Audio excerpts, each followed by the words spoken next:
तो स्वागत है आपका एक और महत्वपूर्ण क्लास में। यदि आप हिंदी साहित्य से LT, TGT, PGT, NET, BPSC इन परीक्षाओं की तैयारी कर रहे हैं, तो यह क्लास आपके लिए बहुत महत्वपूर्ण है। यदि आप हमारे चैनल हिंदी गुरुकुल एकेडमी पर नए हैं, तो आप चैनल को सब्सक्राइब कर लें और यदि आपने सब्सक्राइब किया है, तो आप वीडियो को लाइक ज़रूर करें। तो आज एक और महत्वपूर्ण क्लास जो आदिकाल से संबंधित है, लेकिन प्रश्नों की संख्या आज सिर्फ 15 है, क्योंकि तबीयत थोड़ी मेरी ठीक नहीं है। तो चलिए शुरू करते हैं आज के महत्वपूर्ण 15 प्रश्न। पहला सवाल कह रहा है कि पृथ्वीराज रासो की प्रामाणिकता पर संदेह करने वाले आलोचक हैं। ए कविराज श्यामदास, बी मुरारीदास, सी आचार्य रामचंद्र शुक्ल और डी कह रहे हैं कि ये सभी।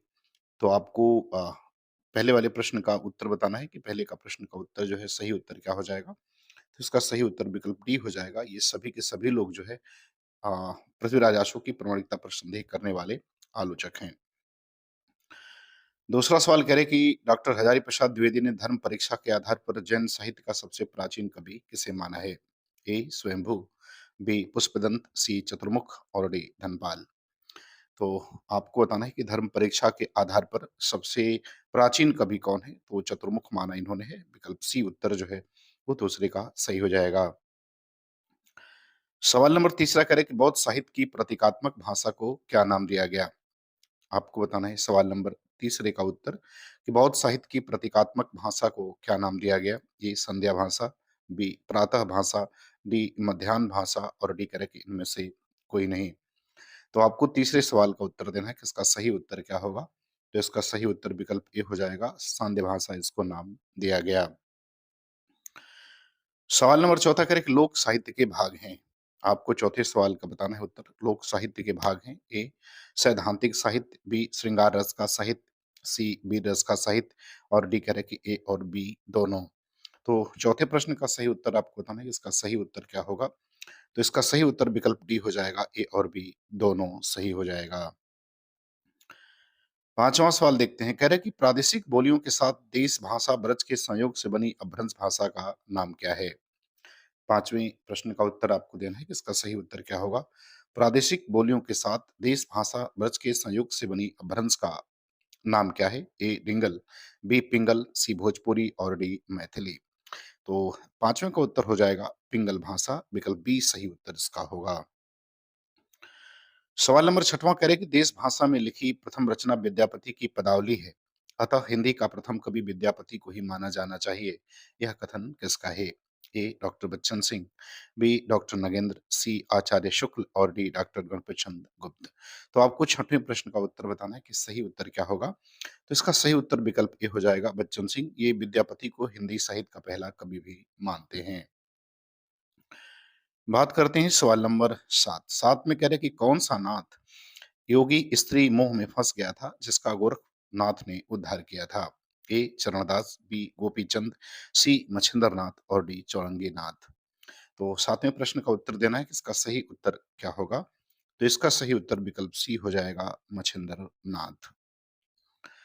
सवाल नंबर 8 कह रहे कि नाथों की सबसे बड़ी कमजोरी उनका रूखापन तथा गृहस्थ के प्रति अनादर भाव है। यह कथन किस आलोचक का है। ए रामचंद्र शुक्ल, बी हजारी प्रसाद द्विवेदी, सी शिव कुमार मिश्र और डी बच्चन सिंह। तो आठवें प्रश्न का उत्तर बताना है कि इसका सही उत्तर क्या होगा। तो इसका सही उत्तर विकल्प बी हो जाएगा, हजारी प्रसाद द्विवेदी। सवाल नंबर 9 कह रहा पीयू चित्तौड़ न आवणी आवई सावण पहली तीज जो वही बाट बिरहणी खिण खिण अड़वे खींच किस ग्रंथ से संबंधित है। आपको बताना कि ये पंक्ति जो है वो किस ग्रंथ से संबंधित है। ए पद्मावत, बी खुमार रासो, सी विशल देव रासो और डी चंदन बाला रास। तो नए प्रश्न का उत्तर बताना है कि इसका सही उत्तर क्या होगा। तो इसका सही उत्तर खुमार रासो हो जाएगा। विकल्प बी सही उत्तर होगा इसका। बात करते हैं सवाल नंबर 10। 10 में कहते हैं कि आदिकाल को अत्यधिक विरोधी एवं व्याघातों का युग कहने वाले इतिहासकार हैं। ए हजारी प्रसाद द्विवेदी, बी रामकुमार वर्मा, सी धीरेन्द्र वर्मा और डी डॉक्टर बच्चन सिंह। तो 10वें प्रश्न का उत्तर देना है, आदिकाल को अत्यधिक विरोधों एवं व्याघातों का युग किसने कहा है। तो ये हजारी प्रसाद द्विवेदी का कथन है। विकल्प ए जो है इसका उत्तर क्या होगा, सही हो जाएगा। बात करते हैं सवाल नंबर 11। कह रहे मोहनलाल विश्वनाथ पांड्या ने पृथ्वीराज रासो की प्रामाणिकता सिद्ध करने के लिए किस समूह की कल्पना की है। आपको इसमें बताना है कि किस संवत की कल्पना की है। ए विक्रमी संवत, बी हिजरी संवत, सी शक संवत और डी आनंद संवत। तो 11 नंबर प्रश्न का सही उत्तर क्या होगा, ये आपको बताना है। इसका सही उत्तर हो जाएगा आनंद संवत, अर्थात विकल्प डी उत्तर जिसका सही हो जाएगा। बात करते हैं सवाल नंबर 12, कह रहे कि पृथ्वीराज रासो को सुख सुखी संवाद के रूप में रचित मानने वाले आलोचक हैं। ए हजारी प्रसाद द्विवेदी, बी आचार्य रामचंद्र शुक्ल, सी जॉर्ज ग्रेशम और डी मिश्र बंधु। तो आपको बताना कि किसने इन्हें इसे जो है सुख सुखी संवाद में रचित माना है। हजारी प्रसाद द्विवेदी, शुक्ल, जॉर्ज ग्रेशम और मिश्र बंधु। तो ये माना है हजारी प्रसाद द्विवेदी ने। विकल्प ए जो है इसका उत्तर सही हो जाएगा 12 का। सवाल नंबर 13 में कह रहे हैं कि बीसल देवरासो का बारहमासा वर्णन जो है बारहमासा अर्थात बिरह वर्णन किस माह से प्रारंभ होता है। ए आषाढ़, बी वैशाख, सी सावन और डी कार्तिक। तो आपको बीसल देवरासो का जो बारहमासा है बिरह वर्णन जो है, ये आपको बताना है कि किस माह से प्रारंभ होता है। तो ये होता है कार्तिक माह से प्रारंभ। विकल्प डी उत्तर 13 का सही हो जाएगा। अब आते हैं सवाल नंबर 14, कह रहे कि सिद्धों की रचनाओं का एक संग्रह पहले हरप्रसाद शास्त्री ने 1916 में बांग्ला अक्षरों में बद्गान ओदुहा नाम से निकाला। ये कथन किसका है। A doctor Nagendra, B doctor Bachchan Singh, C Acharya Ramchandra Shukla और डी डॉक्टर राम कुमार वर्मा। तो 14 वाले प्रश्न का उत्तर बताना है कि इसका सही उत्तर क्या होगा।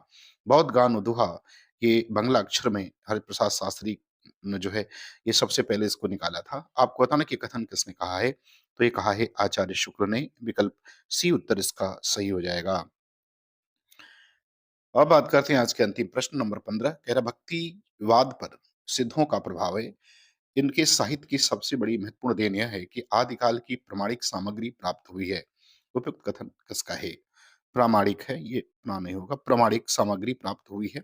ये कथन किसका है। A doctor Nagendra, B Ramchandra Shukla, सी बच्चन सिंह और डी हजारी प्रसाद द्विवेदी। तो सवाल नंबर 15 का सही उत्तर क्या होगा। तो इसका सही उत्तर विकल्प डी हो जाएगा, हजारी प्रसाद द्विवेदी। तो मुझे उम्मीद है कि ये वीडियो आपको पसंद आएगी, आपको अच्छा लगेगा। आपको अच्छा लगे तो आप चैनल को सब्सक्राइब करें। पूरा वीडियो देखने के लिए आपका बहुत बहुत धन्यवाद।